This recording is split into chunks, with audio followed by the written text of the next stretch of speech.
hapo Igembe North. Huyu Kindiki alikuwa waziri wetu wa usalama. Amefanya kazi mingi sana huko Boni Forest. Ameenda Shakahola na shida huko. Ameenda Baringo, ameenda Pokot, amepeleka jeshi huko, amepeleka operation. Watu kazi inafanywa mingi sana.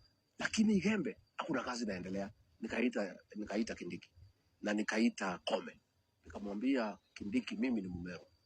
Wewe ni Mumeru. Wewe Kome ni Mumeru. Imekuaje wewe Kindiki unaenda kufanya kazi Pokot, unafanya Baringo, unafanya Boni, watu wetu wanauawa? Mimi sisemi msifanye kazi Baringo, fanyeni Baringo, fanyeni Pokot, lakini pia mfanye Meru. Unasikia? Kwa nini ile nguvu unaweka Pokot, ile nguvu unaweka Marakwet, ile nguvu unaweka Samburu ya kung'ang'ana na magaidi wanaumiza watu? Kwa nini wewe na waziri wa usalama, wewe ni inspector general, watu wa nyumbani wanaumia na mimi niko hapa tukiongea tukiwa watatu? Baadaye rais aliniita akanisomea sana. Kindiki alienda akanishtaki. Akaniita akaniambia, wewe Rigathi, mbona unasomea waziri wangu unamwambia apeleke askari Meru? Wewe uko na ukabila sana, wewe ni mjinga sana. Wewe usiingilie kazi ya usalama. Nikamwambia rais, kwani hao watoto wa watu wa Meru hapana wa Kenya? Kwani hao ni watoto ya nani? Hapana watoto ya mama. Ile nguvu umeweka Pokot ya kusaidia watu ya Pokot kwenu. Ile nguvu umeweka kusaidia watu ya Marakwet. Ukitumia huyu Kindiki amesaidia Samburu, amesaidia Pokot. Mbona yeye na ni mtu ya hapa Meru, wa Meru wanauawa? Na wewe rais ndio unamwambia saidie kwenu na asaidie kwetu. Mimi nikiwa naibu wa rais nachaguliwa na wewe.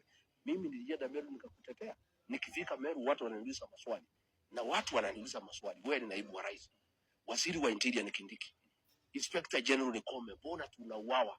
Na mbona tunaona kazi inafanyika Pokot, tunaona kazi inafanyika Marakwet? Ndio rais alikuwa anasema mimi ni mkabi.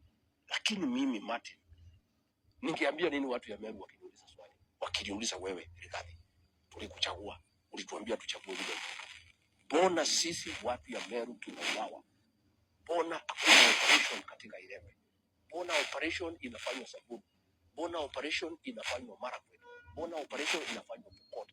Hapa Meru kwa nini hawezi fanya operation? Na waziri ni mtu hapa, inspector general ni mtu hapa, wewe naibu wa rais ni mtu hapa. Sasa huyu Kindiki kwa sababu akaenda akanistaki kwa rais. Sasa rais akaniita akanisomea akanyamaza. Sasa mimi hakuna kitu kingine mimi nikafanya, nikakwama mpaka leo as we speak. Yeye ni deputy president. Watu watatu wameuawa. So nani atasaidia hii wa Meru? Wao